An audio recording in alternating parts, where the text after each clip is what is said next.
ena eye da onyam otwede mpo Nyankopon abo se ene nso wama yenkwa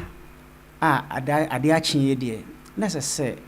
menomienu yeda Onyankopon ase enura na nyame adom na eye da me firi me maame yam no na mfie ne baako aba beka ho enti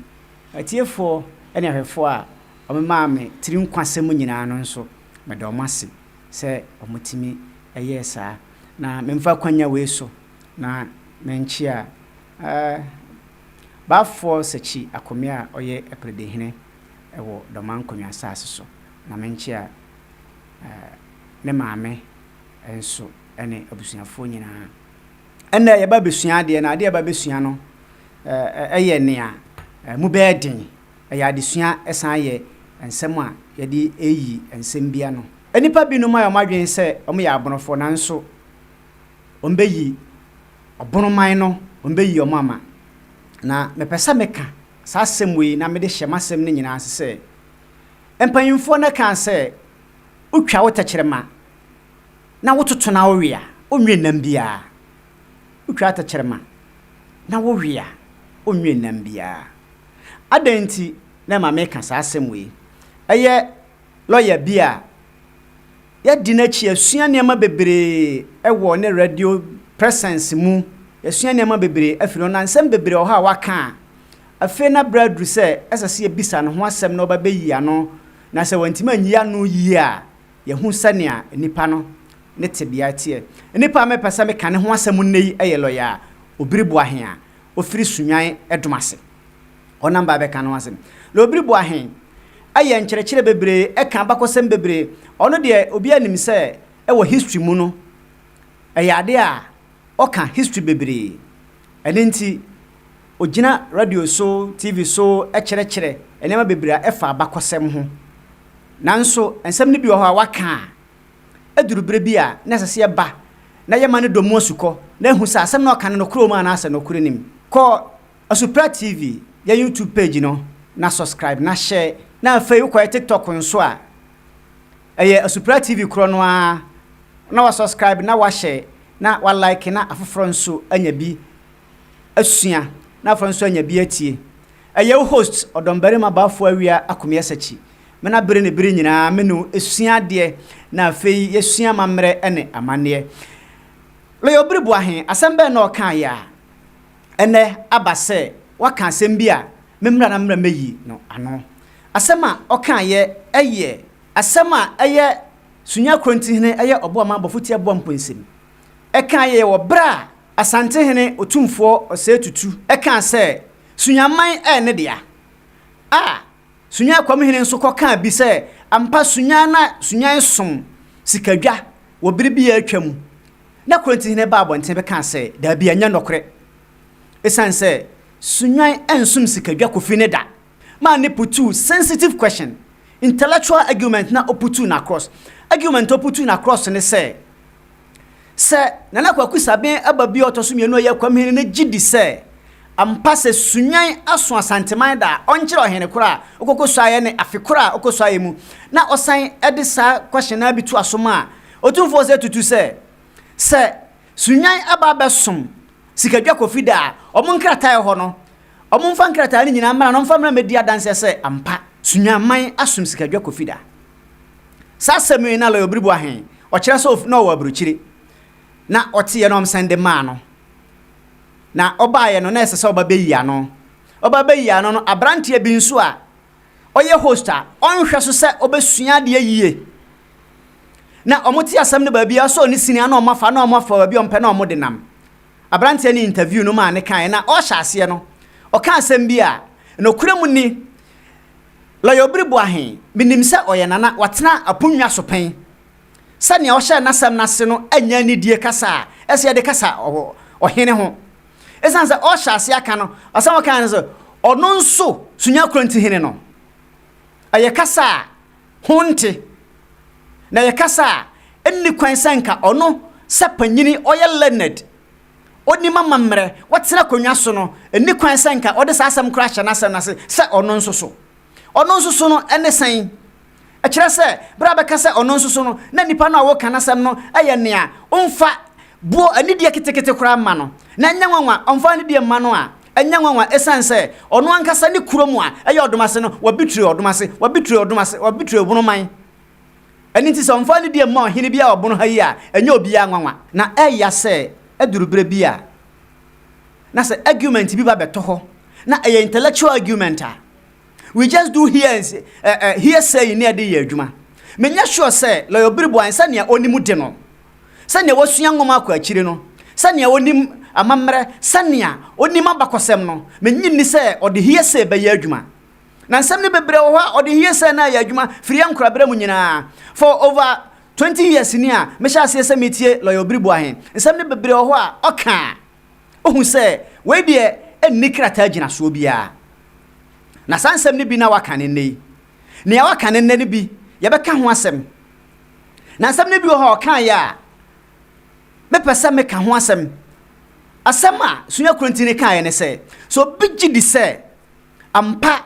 sunyaman asom sikadwa kofi ana asom asanteman da ɔmfa ho nkrata no nkyerɛ hin ɔkɔɛ Lawyer Obiri Boahen ɛto aso akeka ne nsɛm no ano asɛm ɔsan kan kora ne sɛ sunyan kora no ɛyɛ domase kronti hene na mpasa meka kyerɛ ne sɛ question koro no a sunyan kronti hene bisa na na kwaku saben ebisa otumfo sɛ tutu a ɔtɔ so mienu no ɔyɛ asanteman hene no asɛm obisa mo ne ɔka kyerɛ mo no me bisa Lawyer Obiri Boahen bi na meka sa asɛm koro na bi a kyerɛ no sɛ ampa sɛ ɔdomase kronti hene ne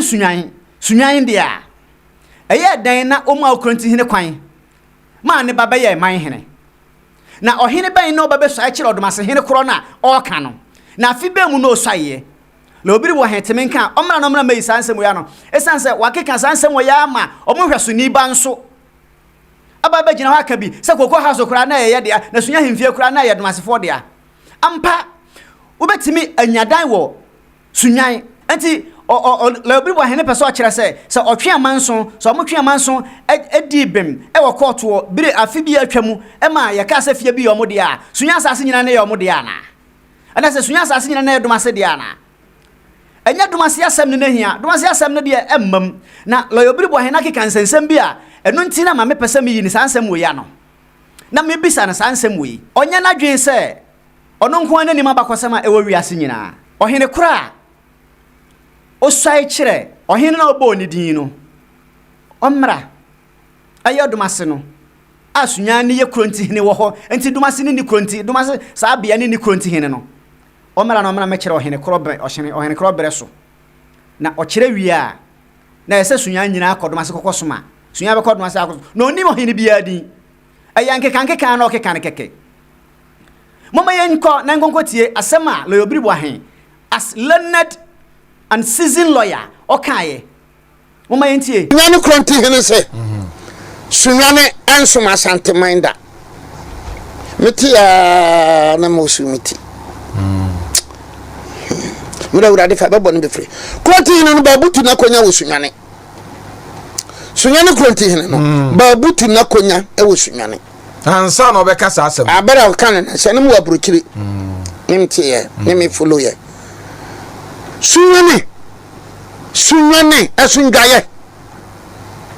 Kosi ya ho ni yesungaye nwasono ne mu edware bedware nantwie yanyama ene Boahen kokko ba free amakom koye hwan na nim sa abakosem no yanyama ene Boahen kokko ansana yanyama no nanfo binim kwantwiwa no ma binim adi Sunyani man hina konyanda a point came na Boahen kokko ni yanyama no wo na nanom no na mama no asema o kan no emfa nea asem ba bi o de kɔ no mfa ho sɛ na Boahen kokko ene ni nua ba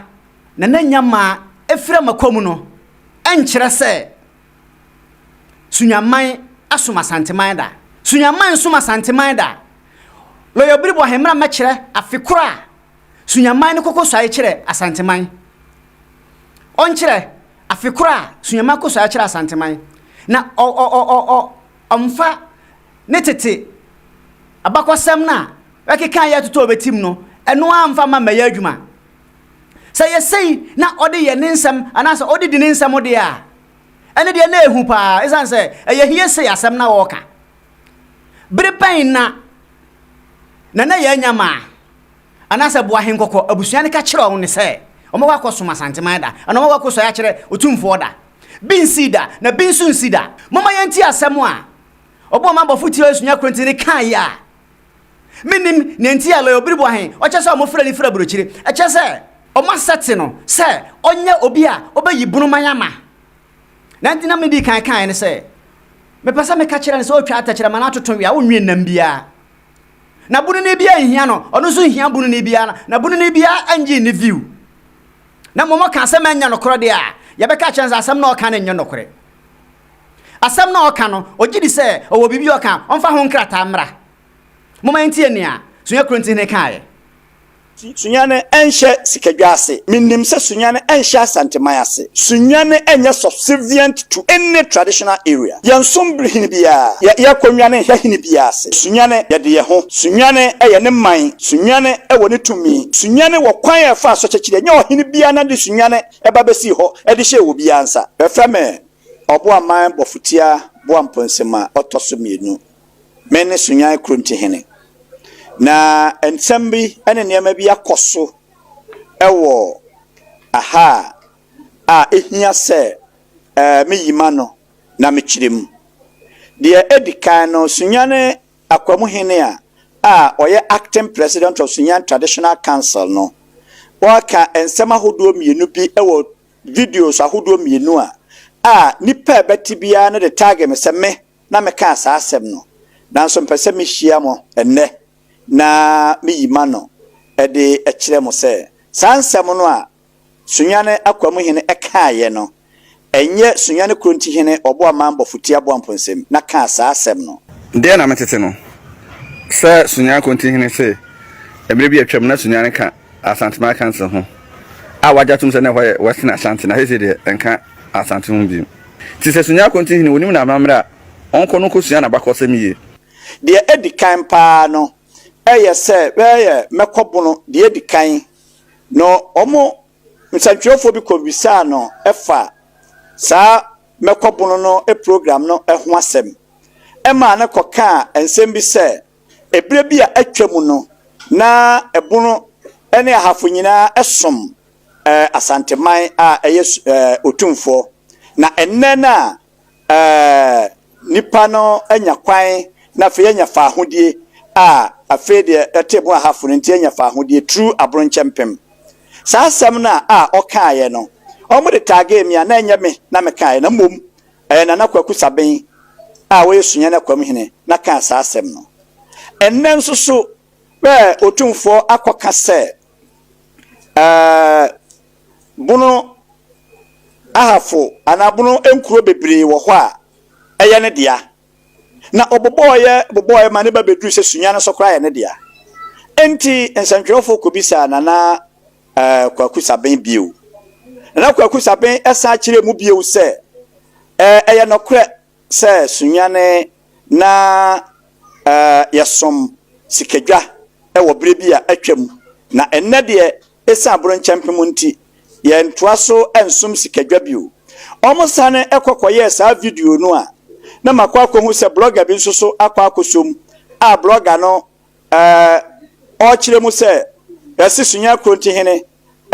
akoka se na resom Sunyani som sikadwa kofi me pese mi gina na me ka de kire blogger na o kasa asem no eni wiase nyina se sa asem na akwamu hene eye a o acting president of Sunyani Traditional Council kaaye no enye obo amambo futi abo amponsem na kaaye na mom a oye kronti hene o na kaaye na mom eye na nakwaku saben na ka sa asem no na sa asem na kwaku saben kaaye no okade ma Sunyani man nyina na okafae esanse minhunu ye na mebedi akonwa mfie dunwotwe mene na Sunyani man hene na nabosoma so nkrewe otoso no masom no ansa na mewura na ekọ baabi eka baabi ensida sana na aka kyerem se bre bi aduru a na bre bi wo ho a Sunyani traditional area ana Sunyani traditional council ana Sunyamai na osom sikadwa kofi na kwame hina sam na oka no oka bibi e de fa western province of Asante ho na me pese asem no nyina ni na sa blogger no a oba ya okasa no he don't deserve to be on the media onim hwe ansa na obeba aso afidi asiwanim so obekasa no ese se osua de onsua de ana so ogidi se oya asantini ntia na se bibia e wobunu no bia no ekwa asantefo ho ana we na de ohaw ene pinche aba social media ne so a ase da bia bonoman ene asanteman e wa asem bonoman ne asanteman ni asem bia nanso eye omo no tete sa akrachi we ya ofra no blogger no omo no tete sa onu ni nti na masa akinyenyechiwa hyew no aba e wo media ne so na nokura mu ni asem a meguso a mebisa Lawyer Obiri Boahen ne se yetie ne a so yakronti ne kan ye no a asem kan ne se eye na nabosuma so anka wura to so mienu wanya ne ba bi ko anka nkyere no da se Sunyaman asum sikadwa kofida eni ti Lawyer Obiri Boahen no enimde achen Sunyan kuro wura no ana onimde chen no ana menya sure se onim bibia achen no na Sunyan sum sikadwa kofida no sum sikadwa kofi soda esanse ba bia Sunyanya duru no ene sa tete niema no a na we ye western province of Asante ne hwan ni nyina no it was just an administrative purposes na nya ahemfo na sha omase na even ahemfo na call Asante my council na kura no na ewo mra na omudi onenti a na omkoe na omra na omudi so Lawyer Obiri Boahen ena me pesa me ka kire ne se sa asem ya wo kan no onfa ho nkrata mra me kire so onfa ho nkrata ma me kire dia na ne obi a wotie ni bia no enhu ni se onim ne a wo ka so onim krata wo de be kire ana so oni adanse bia wo de be kire dia esanse ya tenase amana keka sanse nsem oya for quite a long time obi anka ho hwe ba na de me pesa me ka kire ne se if really se ampa se Sunyani asuma santeman da omra me kire na sa enipa na o interview no e kan asem na wo as a seasoned and good standing lawyer utwampoa on air no kuramu ni enya ne a ye papa esanse se wodi mpoa pepepa na ba ye se sania titefo na beka no se wodi obi busumatem a obedu nyame atem bi na ya panyina mani obi busumatem emani ni nyame atem Lawyer Obiri Boahen masem tietia nyina mede mawo ana ne amepesa tiefo nyina tie na ne obete onfa bi ma no onsende bi ma na ontie no mra meyi ano ne se asema sunya kronti ne kan ne se babutu na konwa wo se ba mutu na konwa wo oda so ya kronti ne sanse ono ankasa lawyer ni nim se beka se babutu akonwa na bentu wa konwa so na nkyere se untimi nya adwuma onim omuna ni ngu sa ne ma ne so entum futuro ngu nipa ni na abakwasam a oka ekire na nabo henkoko fiase no eno de ahihia ne ahihia ne se asem abadi agya no onye ho adwuma se ogidi se oyini fiefo ama onyini fiefo ma na ne opese oye bia no onto asonye na obi ahihia ne mwa obi ahihia ne hwe na onye gebunu ene ne nsase nkonkoma Asante hene me pesa me ka kire tiefo se ba bia eniema ekono ebia na binum adwen yo mo sa bia daachi bia emaye Ghana no ebia be free constitutional rule no or democracy no akomonarchy enzana tia dia yemu aye ho na ye nyensa ase nto ododo Ghana no enkosa ate bia ne bimda Ghana no beto aso ama democracy na ye adwuma kosise wiase besei enzanu ntina ba pamanfo nsase agene dia ne benya na nya de be ye adwuma na Sunyani de me pesa meka na meka on record sania Sunya kronti hene kaaye no menso meka asisu bi esanse na nabosuma wanya ne ba bi kono yanso yenya akwanya ne na nabosuma di nkomo efa saa ne ma ne ho na Sunya nsum sikadwa kofida